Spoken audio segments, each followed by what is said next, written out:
Hello everyone, welcome back to Chike Today. This is Sia and hope everyone is doing fine. So let's start the session. All these questions are part of daily 20 MCQ series which is available on GK Today application. So first of all आपको answer देना है question का जो last हमने discuss किया था the national games. So national games से related एक क्वेश्चन मैंने आपके लिए अरेंज करा है. इसका आंसर आपको बताना है पहले तो. So that is Indian Olympic games जिसे नेशनल गेम्स कहा जाता है. सो कल ही हमने डिस्कस किया था कि 38 नेशनल गेम्स होने वाले हैं जिसे उत्तराखंड होस्ट करने जा रहा है and Mauli is the mascot and जो इंस्पायर हुआ है मोनल से. सो मोनल एक बर्ड है और किस राज्य का स्टेट बर्ड है ये आपको बताना है. जो होस्ट कर रहा है उसी राज्य का होगा. अब बता दीजिए कौन सा है. सेकंड स्टेटमेंट है कि जो लास्ट एडिशन हुआ था 37th नेशनल गेम वो गोवा में हुआ था एंड इसमें किस स्टेट ने टॉप किया था. किस स्टेट ने 37th नेशनल गेम में टॉप किया था और उस स्टेट को टोटल 228 मेडल मिले थे जिसमें से 80 गोल्ड थे, 69 सिल्वर थे, 79 ब्रॉन्ज थे. राइट. एंड सेकंड जो रहा था रैंक होल्डर वो सर्विसेज रहा था. Services that is Indian arm force. तो इंडियन आर्म फोर्स के लिए जो टीम है दैट इज सर्विसेज ये सेकंड रैंक पे रही थी और इन्होंने 126 मेडल जीते थे. 126 मेडल में गोल्ड कितने जीते थे, सिल्वर कितने थे और ब्रॉन्ज कितने थे यह बता दीजिए. And third is Haryana third पे रहा था. 192 मेडल लिया था हरियाणा ने और 62 गोल्ड मिले थे, 55 सिल्वर मिले थे, 75 ब्रॉन्ज मिले थे एंड 37th नेशनल गेम्स को गोवा ने होस्ट किया था. राइट. सो नेशनल गेम्स का डेटा यहाँ पे हमने रिकॉल कर लिया है. अभी कुछ आंसर आप मुझे बता दीजिए. अब स्टार्ट करते हैं आज का session. First is which was the top recipient country for remittances in 2024. So 2024 में रेमिटेंसेस के लिए जो टॉप रेसिपिएंट कंट्री है वह कौन सा देश है. सो हिंट दे देती हूँ, यह देश वही है जिसने 2023 में टॉप किया था. नाउ अगेन 2024 में टॉप किया है as a top recipient country and that is answer is option number C, India. Okay, image से आपको हिंट मिल ही गया होगा. सो रिसेंटली 2024 में इंडिया ने रिसीव किया है 129 बिलियन डॉलर का रेमिटेंस 2024 में और इस प्रकार लीडिंग कंट्री बन चुका है. इसके अलावा जो अदर कंट्रीज है followed by India that is Mexico, China, Philippines and Pakistan. So India के बाद ये कंट्रीज है जिसने अपने देश में सबसे ज्यादा रेमिटेंस को प्राप्त किया है. सो रेमिटेंस एक्चुअली होता क्या है.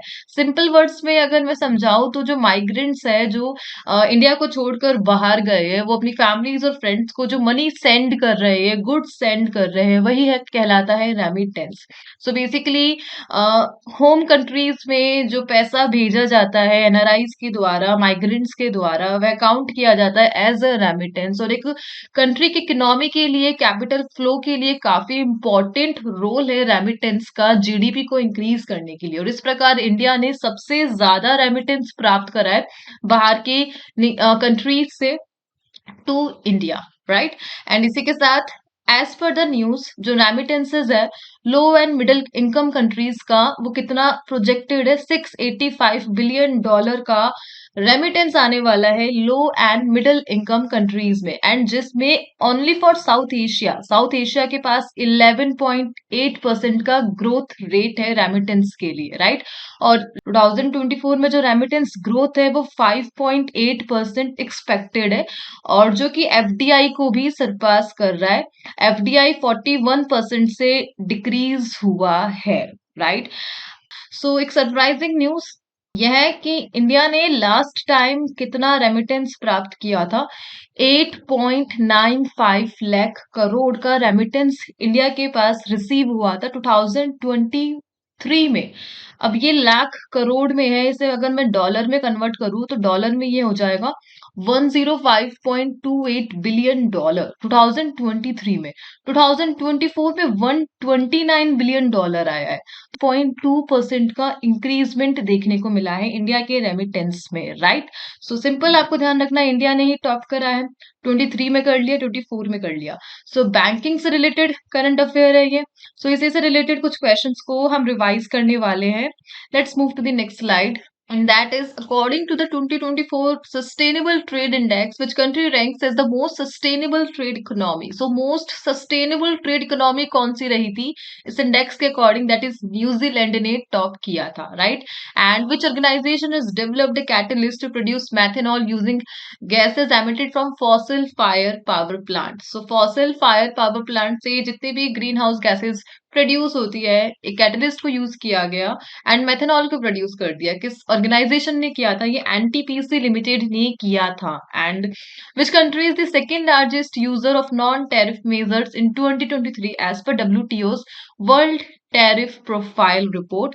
और जो सेकेंड लार्जेस्ट यूजर है वो इंडिया है, right? And which organisation has launched the bank clinic initiative to assist bank customer with grievance redressal? और ये इनिशिएटिव है All India Bank Employees Association का। And which IIT has recently launched secure IoT India's first indigenous microcontroller chip? और ये microcontroller chip IIT Madras ने launch किया था। And which institution recently release framework for self regulatory organisation for fintech sector? So fintech sector के लिए self regulatory organisation को किसने release करा था? इंस्टीट्यूट का नाम क्या है? आरबीआई ने किया था, रिजर्व बैंक ऑफ इंडिया ने किया था। एंड एक ऐसी कोल कंपनी जो बन चुकी है first to open 4 Amrit pharmacies for affordable and accessible health care. और कोल कंपनी का नाम क्या है? South Eastern Coal Field Limited, right? Let's move to the next question and that is Ganges River dolphin tagging has been conducted in which state for the first time? So पहली बार Ganges River dolphin की जो tagging है उसे करवाया गया conduct, कहाँ पे, किस राज्य में करवाया गया?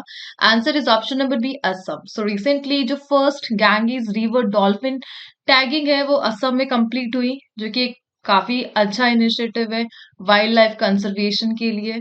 इस प्रोजेक्ट को किसने लीड करा? So first of all ministry of environment ने करा, डब्ल्यूआईआई ने एग्जीक्यूट करा। WII that is wild life institute of India, Assam forest department ने किया एंड इसके लिए एक सैटेलाइट को यूज किया गया था। सो क्वेश्चन बनता है यहाँ से कि गैंगेस रिवर डॉल्फिन में कौन से सैटेलाइट को यूज किया गया था?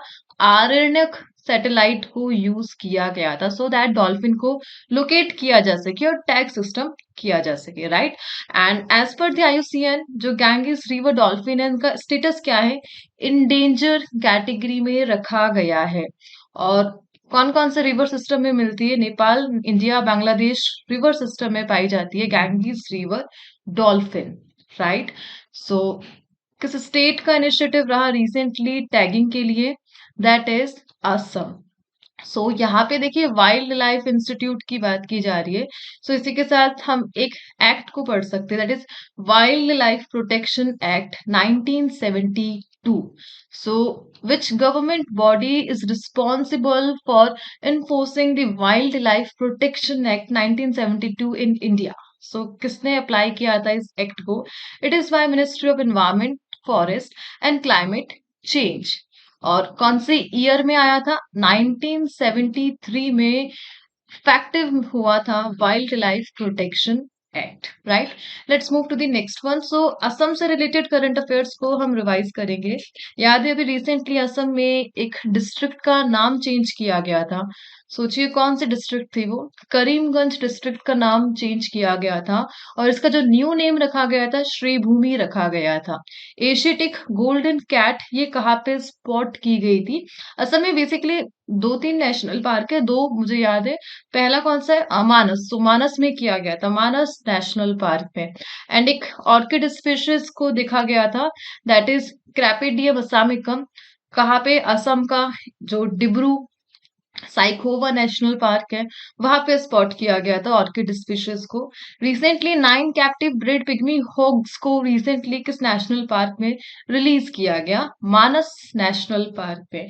And according to recent study over exploitation of host plant species is endangering which group of insects in Assam's forest? And that is swallowtail butterflies, right? And what is the name of the traditional beverage that recently received a GI tag from Assam's Bodo community? And that is Bodo Jo Gwaran। GI tag मिला था असम का एक product है। And what is the name of committee formed by the Union Home Ministry to provide recommendation on clause 6 of the Assam Accord? And committee का नाम है justice Biplab Sharma committee. Important है ये कमेटी, रिसेंट न्यूज में रही है। Justice Biplab Sharma committee union home ministry ने form किया था सो दैट रिकमेंडेशन प्रोवाइड की जा सके क्लॉज 6 के बारे में, that is related with Assam accord. right? Let's move to the next question. Next is Shannon Hydel project is located in which state? So कौन से state में located है Shannon Hydel project? Answer is option number C, Himachal Pradesh में located है Shannon Hydel project. अब district का नाम बताइए, कौन से डिस्ट्रिक्ट में है हिमाचल प्रदेश के? मंडी डिस्ट्रिक्ट में है. एग्जैक्ट लोकेशन है जोगिंदर नगर. सो जोगिंदर नगर मंडी डिस्ट्रिक्ट हिमाचल प्रदेश में बना हुआ है शानन हाइडल प्रोजेक्ट. कौन से रिवर पर? उहल रिवर पर बना हुआ है. सो शानन हाइडल प्रोजेक्ट 2024 मार्च से ही डिस्प्यूट में है. फर्स्ट ऑफ ऑल ये पंजाब और हिमाचल प्रदेश में डिस्प्यूट बना हुआ था, बट नाउ हरियाणा भी पार्ट बन चुका है इस डिस्प्यूट का. दैट्स वाई ये क्वेश्चन अगेन न्यूज में रहा. रिसेंटली इस हाइडल प्रोजेक्ट की जो हिस्ट्री है, 1925 में इसे बनाया गया था और पंजाब को इसे दे दिया गया था लीज पे, पट्टे पे दे दिया गया था 99 ईयर्स के लिए. एंड इनिशियली इसने जो अपनी इलेक्ट्रिसिटी है वो सप्लाई करी थी पंजाब को, लाहौर को और दिल्ली को. तब अनडिवाइडेड था, बंटवारा नहीं हुआ था. 1925 का टाइम है ये. बंटवारा बाद में हुआ था, अलग अलग राज्य बाद में बने थे. सो तब पंजाब, लाहौर, दिल्ली ये सब एक ही राज्य था, एक ही हिस्सा था और इसमें इलेक्ट्रिसिटी को सप्लाई किया जा रहा था शानन हाइडल प्रोजेक्ट से. और फिर क्या हुआ? रीऑर्गेनाइजेशन एक्ट आया. किसका आया? पंजाब रीऑर्गेनाइजेशन एक्ट आया 1967. और उस दौरान जो हिमाचल प्रदेश है उसे तो यूटी बना दिया गया और पंजाब को दर्जा दिया गया राज्य का. और तब ये जो प्रोजेक्ट है ये किसके पास चला गया? पंजाब के पास चला गया. So basically during the reorganisation of states in 1966 the hydro power project was transferred to Punjab. और हिमाचल प्रदेश तब यूटी था. सो हिमाचल प्रदेश को नहीं मिला और पंजाब के पास गया 1966 में. एंड पंजाब को फिर ऑफिशियली ये जो प्रोजेक्ट है ये एलोकेट हो गया सेंटर के द्वारा 1967 फर्स्ट ऑफ मई को. Union ministry of irrigation power ने पंजाब को दे दिया, राइट? अब 99 ईयर्स के लिए पट्टे पे दिया गया था 1925 में. अब वो 99 ईयर्स कंप्लीट हो गए हैं. सो हिमाचल प्रदेश चाह रहा है कि जो ये प्रोजेक्ट है, ये शरण पावर हाइडल प्रोजेक्ट, ये इन्हें वापस मिल जाए. 2024 में 99 ईयर्स कंप्लीट हो चुके हैं. बट पंजाब बोल रहा है कि रीऑर्गेनाइजेशन एक्ट से पंजाब को ये ऑफिशियली मिल चुका था. सो हिमाचल प्रदेश का कोई क्लेम ही नहीं है. और रिसेंटली हरियाणा भी इस डिस्प्यूट में आ चुका है, सुप्रीम कोर्ट में पिटीशन फाइल करी है. दैट्स व्हाई अगेन ये प्रोजेक्ट न्यूज में रहा. एंड इसकी जो कैपेसिटी है पहले 48 मेगावाट थी, अब इसमें 110 मेगावाट तक कैपेसिटी पहुंच चुकी है, जिसमें हिमाचल प्रदेश का जो पार्ट है वो 500 किलोवाट फ्री इलेक्ट्रिसिटी का है.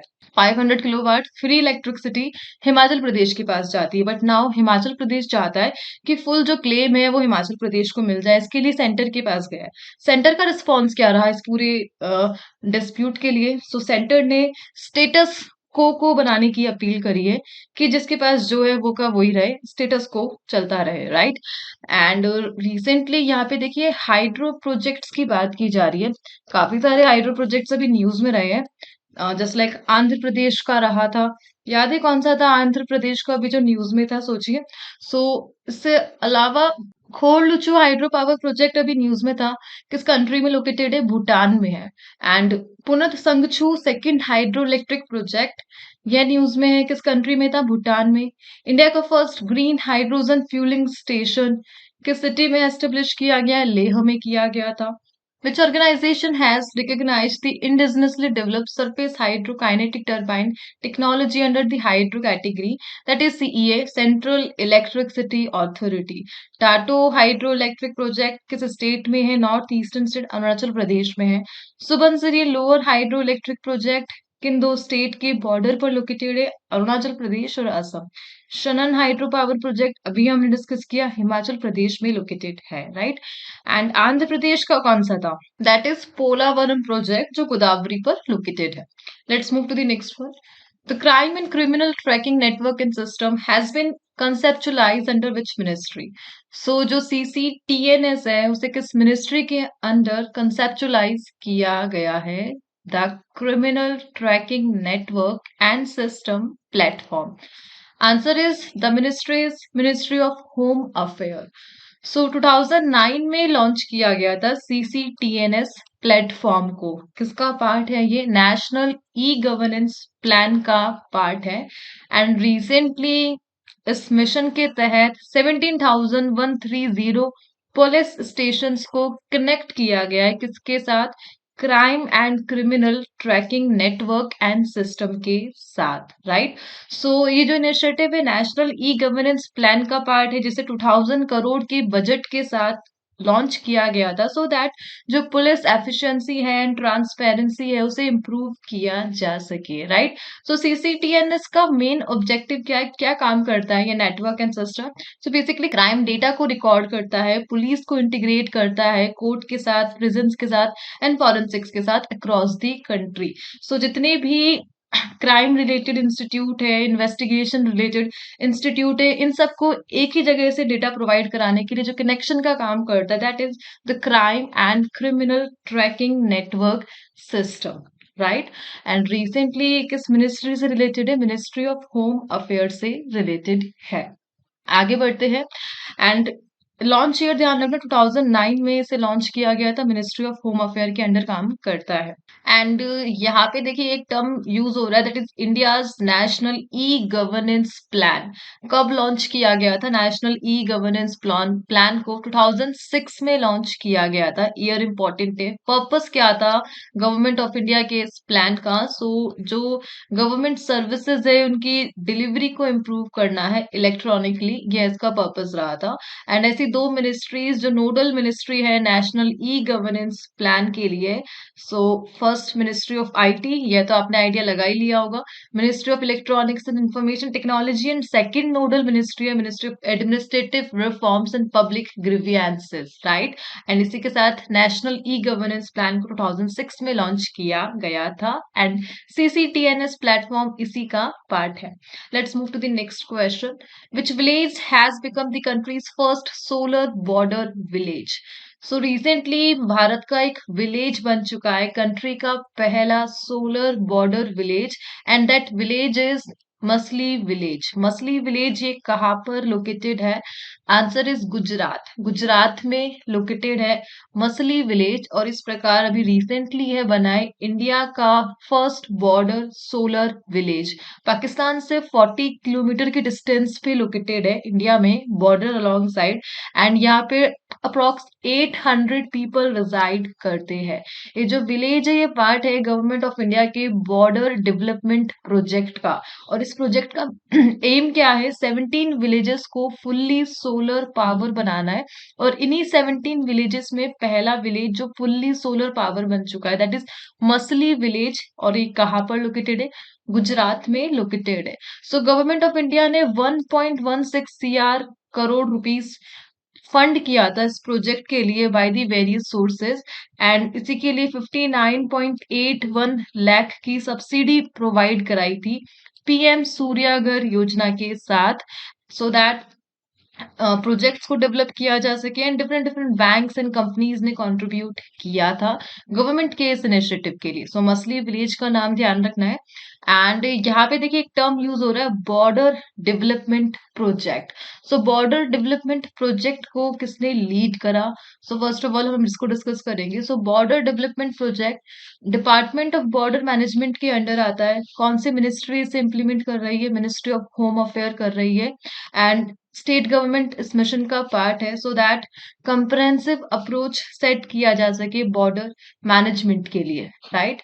एंड सेवेंथ 5 ईयर प्लान के दौरान इस स्कीम को लॉन्च किया था सेंटर ने, सो दैट बॉर्डर के अलोंग साइड जितने भी प्लेसेस है, विलेजेस है, उन्हें डेवलप किया जा सके, वहां पर इंफ्रास्ट्रक्चर को बनाया जा सके, सिक्योरिटी को प्रमोट किया जा सके, एंड ओवरऑल इंडिया में 394 बॉर्डर ब्लॉक है जो इस प्रोग्राम के तहत कवर किए जाते हैं। टोटल 111 बॉर्डर डिस्ट्रिक्ट है 17 स्टेट में, और एंड ये काफी इंपॉर्टेंट है। The programme is being started in 4 border district of Rajasthan.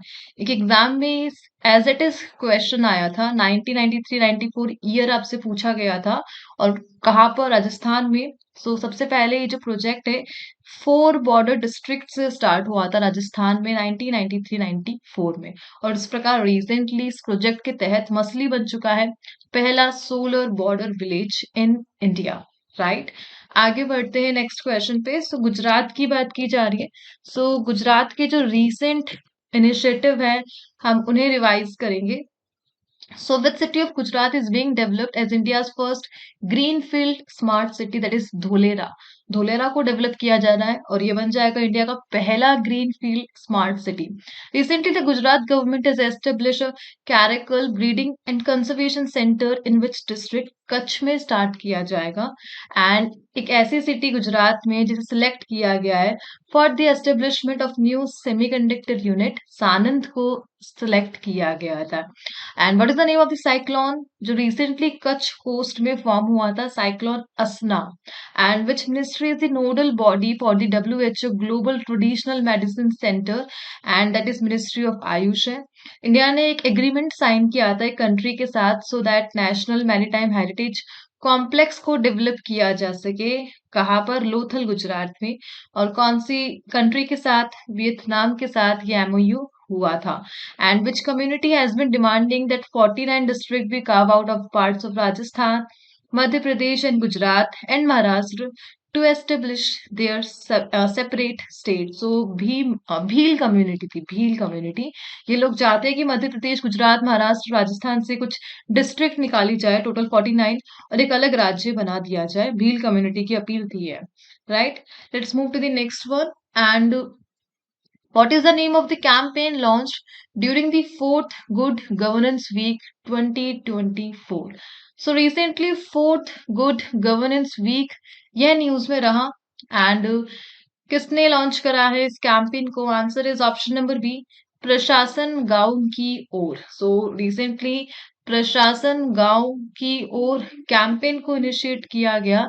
That is the part of 4th good governance week 2024। और इस प्रकार इंडिया में एक सुशासन के लिए हर पार्ट में अलग अलग जगह में कैंपेन चलाए जाएंगे 19 से 24 दिसंबर 2024 में, राइट। एंड इस कैंपेन के एम क्या रहने वाले हैं? पब्लिक ग्रीवेंसेस को एड्रेस करना एंड सर्विस डिलीवरी को इनहेंस करना रूरल एरियाज में। सो ओवरऑल 700 डिस्ट्रिक्ट्स में वर्कशॉप्स को लगाया जाएगा सो दैट गुड गवर्नेंस को प्रमोट किया जा सके। एंड इसके लिए डेडिकेटेड पोर्टल को भी लॉन्च किया जाएगा, ऑलरेडी किया जा चुका है 10th of December 2024 में, right. So basically good governance week 2024 को इनिशिएट किया जा रहा है 19 से 24, और इसी के साथ 25 दिसंबर को मनाया जाएगा गुड गवर्नेंस डे। सो इस डे को प्राइम मिनिस्टर नरेंद्र मोदी ने इनिशिएट किया था। क्या रही थी स्टोरी? Let's see. सो 2014 में जो हमारे फॉर्मर प्राइम मिनिस्टर थे अटल बिहारी वाजपेयी, उन्हें ऑनर करने के लिए पीएम नरेंद्र मोदी ने 2014 में 25 दिसंबर को एक डे को ऑर्गेनाइज किया था, इम्प्लीमेंट किया था, that is good governance day, जो डेडिकेटेड है former prime minister Atal Bihari Vajpayee को, उन्हें ऑनर करने के लिए, प्लस इंडिया में गुड गवर्नमेंट को फॉर्म करने के लिए, प्रमोट करने के लिए प्राइम मिनिस्टर वाजपेयी की जो एनिवर्सरी है उन्हीं के दौरान गुड गवर्नेंस डे को इनिशिएट किया गया था पीएम नरेंद्र मोदी के द्वारा, right. Let's move to the next question. Next is who has been honoured with national Tansen Samman for the year 2023? सो 2023 के लिए जो नेशनल तानसेन सम्मान है ये किसे दिया गया है? Answer is option number C, Pandit Swapan Chaudhary. So Pandit Swapan Chaudhary को रिसेंटली मिला है नेशनल तानसेन सम्मान 2023। कहाँ से बिलोंग करते हैं? यह कोलकाता से बिलोंग करते हैं। सो रिसेंटली हमने देखा था कि तानसेन सेरेमनी हुई थी, कहाँ पे हुई थी? ग्वालियर मध्य प्रदेश में हुई थी। तानसेन संगीत समारोह, जहाँ पे गिनीज वर्ल्ड रिकॉर्ड बनाया गया था 9 मिनट्स का, और रिसेंटली इसी सेरेमनी के दौरान ये अवार्ड दिया गया था। सो बेसिकली 2 अवार्ड इंपॉर्टेंट है। फर्स्ट इज पंडित स्वपन चौधरी जो कोलकाता से, उन्हें मिला था राष्ट्रीय तानसेन सम्मान, और इसी के अलावा सानंद न्यास संस्था को जो कि इंदौर से बिलोंग करती है, उन्होंने रिसीव किया था राजा मान सिंह तोमर सम्मान फॉर 2023। सो ये 2 नेम इंपॉर्टेंट है इस अवार्ड के लिए, राइट। एंड कहाँ पे हुआ था रिसेंटली तानसेन सम्मान समारोह? ग्वालियर मध्य प्रदेश में हुआ था। एंड नाउ यहाँ पे अवार्ड्स की बात की जा रही है। So recent award, honours and person in news को हम रिवाइज करने वाले। So 24th international mother Teresa award ceremony ये कहाँ पे हुई थी? दुबई में हुई थी।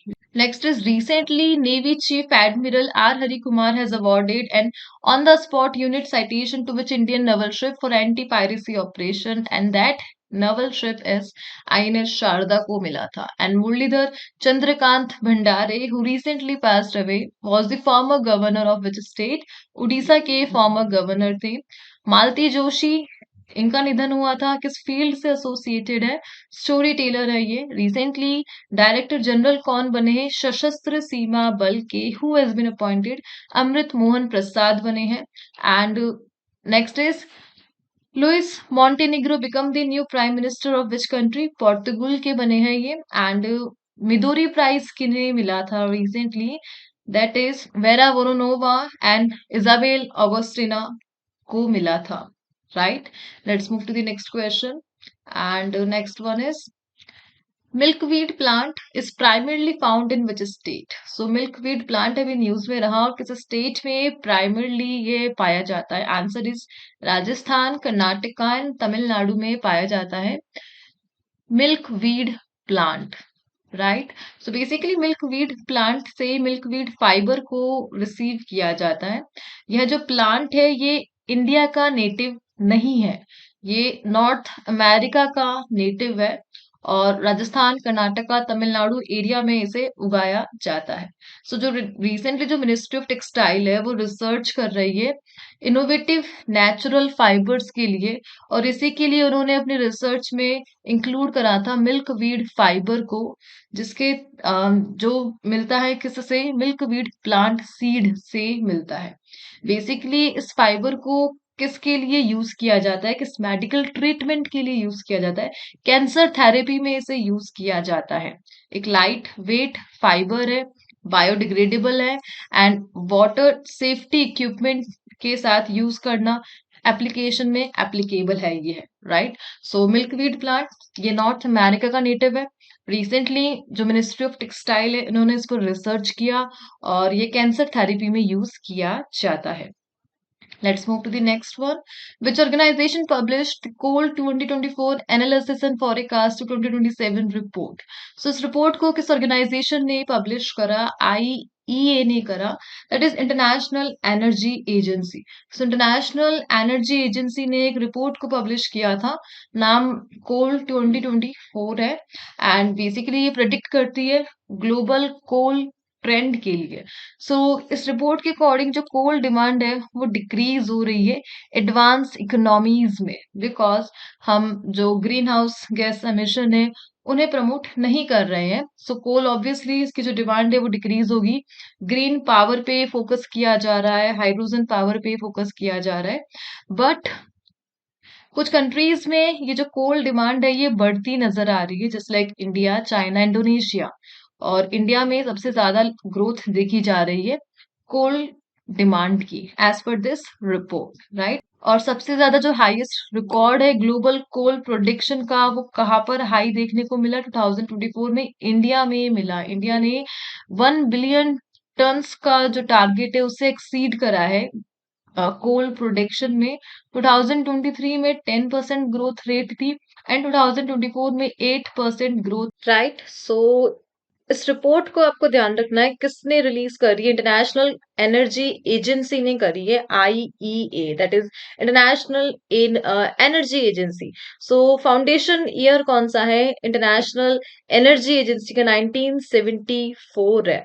और इसको फॉर्मेशन किस ट्रीटी के तहत किया गया था? इंटरनेशनल एनर्जी प्रोग्राम के तहत IEA को 1974 में फॉर्म किया गया था, so that reliable and affordable energy को इंश्योर किया जा सके, राइट? सो यहाँ पे देखिए रिपोर्ट्स की बात की जा रही है। सो रिसेंटली रिपोर्ट इंडेक्सेस से रिलेटेड जो क्वेश्चन है हम उन्हें रिवाइज करने जा रहे हैं, and that is so recently which organisation release the emission gap report? किसने रिलीज करी थी? यूनाइटेड नेशन एनवायरमेंट प्रोग्राम ने करी थी। Which organization jointly released the Mental Health of Children and Young People Service Guidance Report? WHO and UNICEF का initiative था. Migration and development brief ये किसने रिलीज करी? वर्ल्ड बैंक ने. According to Lancet study, what is the projected fertility rate for India in 2050? 1.29 fertility rate बताई गई है India में 2050 के लिए लांसेट स्टडी के according. And world energy outlook report इसे किसने पब्लिश करा? आईईए ने करा. मैरीटाइम ट्रांसपोर्ट 2024 रिपोर्ट इसके लिए रिव्यू किसने दिए थे? अंकटाड ने दिए थे. एंड ग्लोबल टीबी रिपोर्ट ये किसने रिलीज करी थी? वर्ल्ड हेल्थ ऑर्गेनाइजेशन ने की थी. Right, let's move to the next question. So now जो नेक्स्ट क्वेश्चन है वो रिलेटेड है एक्सरसाइज से. सहयोग होप टेक 2024 एक्सरसाइज यह अभी इंडिया और किस कंट्री के बिटवीन की गई थी? That another country is Vietnam. So India Vietnam के साथ कंडक्ट करता है Sahyog Hop Tac. That is the naval exercise, maritime exercise, right. और रिसेंटली इंडिया एंड वियतनाम के बिटवीन हुई थी सो दैट दोनों कंट्रीज के बिटवीन बिटवीन जो मैरीटाइम कोऑपरेशन है उसे इम्प्रूव किया जा सके एंड दोनों आपस में सहयोग करके अपनी नेवी को बढ़ावा दे सके. एंड रिसेंटली ये एक्सरसाइज की गई थी Vietnam coast guard ship SB 805 के साथ, राइट. सो दैट बायलैटरल रिलेशन को स्ट्रेंथन किया जा सके. एंड जो रिसेंट एक्सरसाइज है हम उन्हें रिवाइज करेंगे लास्ट इस क्वेश्चन के साथ. सो काफी बार एग्जाम्स में आते हैं एक्सरसाइज से रिलेटेड क्वेश्चन. सो सिनबैक्स ये हम किसके साथ करते हैं? दो countries, first of all India and Cambodia के साथ. सी से कंबोडिया, सी से सिनबैक्स, राइट. हरिमाऊ शक्ति India and the other countries Malaysia, Malaysia के साथ करते हैं.